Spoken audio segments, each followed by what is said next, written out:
Latin, a dead language, first spoken in Latium and afterwards at Rome, and still used in the Romish Church and among many of the learned. See language. And that's it. That's the entire article from the first edition Britannica. But what about the second edition?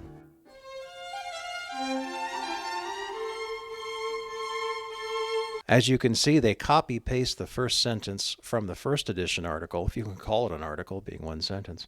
They copy-paste that here into the second, but then they continue.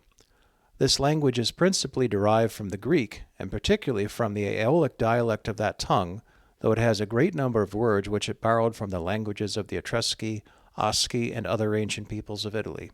And foreign commerce and wars, in course of time, added a great many more. The Latin is a strong, nervous language, perfectly suitable to the character of the people who spoke it. We still have works of every kind, admirably well written in the Latin, though there are vast numbers lost. The Latin tongue was for a while confined almost wholly within the walls of Rome, nor would the Romans allow the common use of it to their neighbors or to the nations they subdued, but by degrees they in time became sensible to the necessity of its being generally understood for the convenience of commerce, and accordingly used their endeavors, that all the nations subject to their empire should be united by one common language, so that at length they imposed the use of it by a particular law for that purpose. After the translation of the seat of the empire from Rome to Constantinople, the emperors of the East, being always desirous of retaining the title of Roman emperors, appointed the Latin to be still used.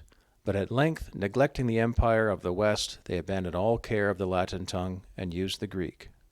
Charlemagne, coming to the empire of the West, revived this language, but at length it gave way, and the French took place of the Latin.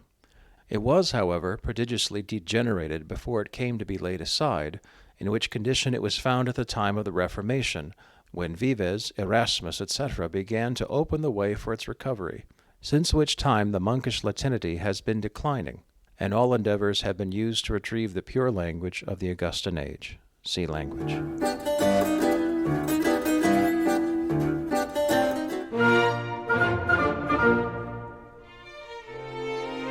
Latin, a dead language. Okay, we saw that with the first edition. This language principally derived from the Greek.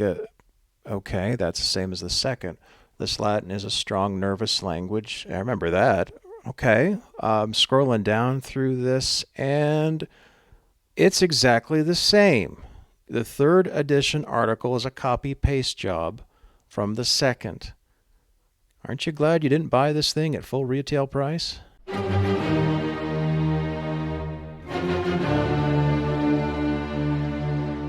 Latin, a dead language, first spoken in Latium, same thing. This language is principally derived from the Greek. That's the same. The Latin is a strong, nervous language. That is the same. They pulled the same trick again.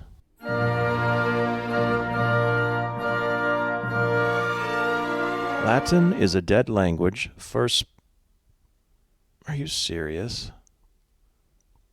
It's still exactly the same. Fifth edition, it hasn't changed from the second edition.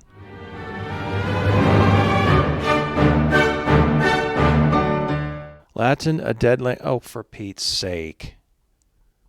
At least the font has changed. What a ripoff.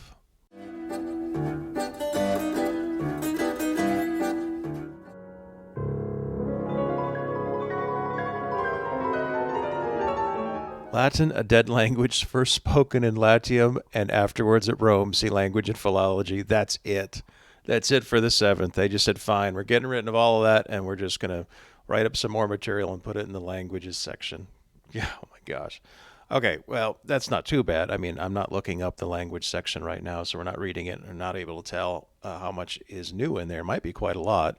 But just the way we look at encyclopedias, it's kind of a mess. We expect to search for Latin and get Latin. We don't expect to be told, oh yeah, look over in this other place.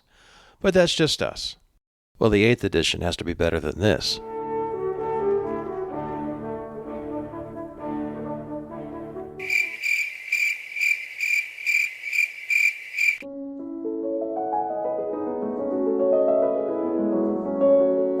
At last, the Encyclopaedia Britannica has a new, completely rewritten article in the Latin language for the first time in over a century.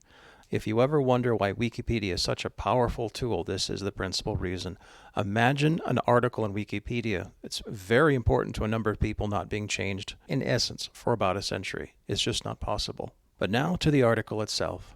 The Latin language first appears in history as the language spoken in the plain of Latium. In the 31st century BC?